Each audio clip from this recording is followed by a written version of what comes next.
And let's bring in my political panel this evening, National Senate Leader Bridget McKenzie and Assistant Minister to the Prime Minister Patrick Gorman. Welcome to you both. Look, let's start with the big news today that Joe Biden has had to cancel his trip to Australia to deal with this debt ceiling crisis.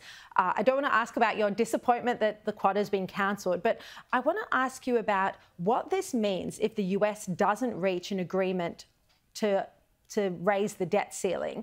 The US could go into recession. This would have a global impact. Patrick Gorman, how concerned are you that this could mean that Australia might go into a recession? Well, what we've known, Sharri, for a number of months as we've framed the budget that the Treasurer Jim Chalmers handed down last week is that we do face a very uncertain global economy.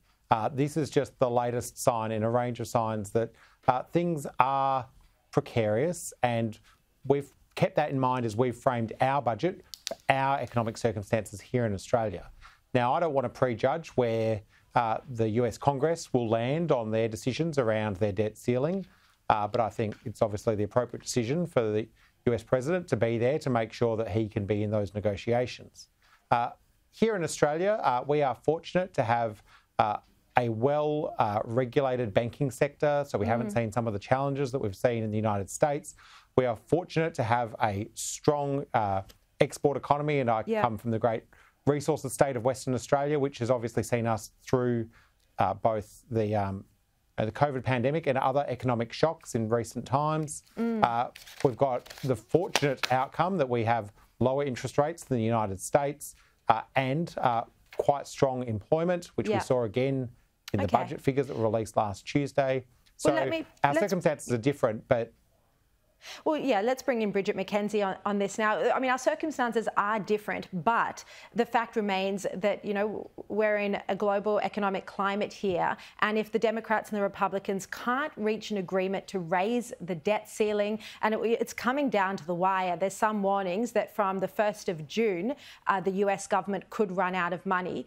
Bridget McKenzie, you know, what do you think? How could this affect Australia? We've got a budget surplus at the moment, but these forecasts would be, in effect, meaningless if the US does go into a serious economic crisis.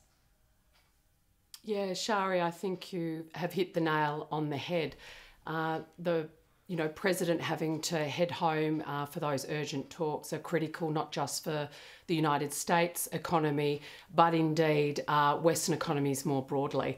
We are very intertwined in the global trade environment that we now exist in, but we are not, it doesn't make us immune from what occurs in other countries like the US, but I think the budget handed down last week by the Labor government doesn't do enough to put downward pressure on inflation and increase in productivity to actually buffer us against issues that we are seeing in the global economy. So I wish President Biden all the best to resolve these issues, because we do not want to see the US slide into recession, because it would have significant impacts on the global economy. Yeah.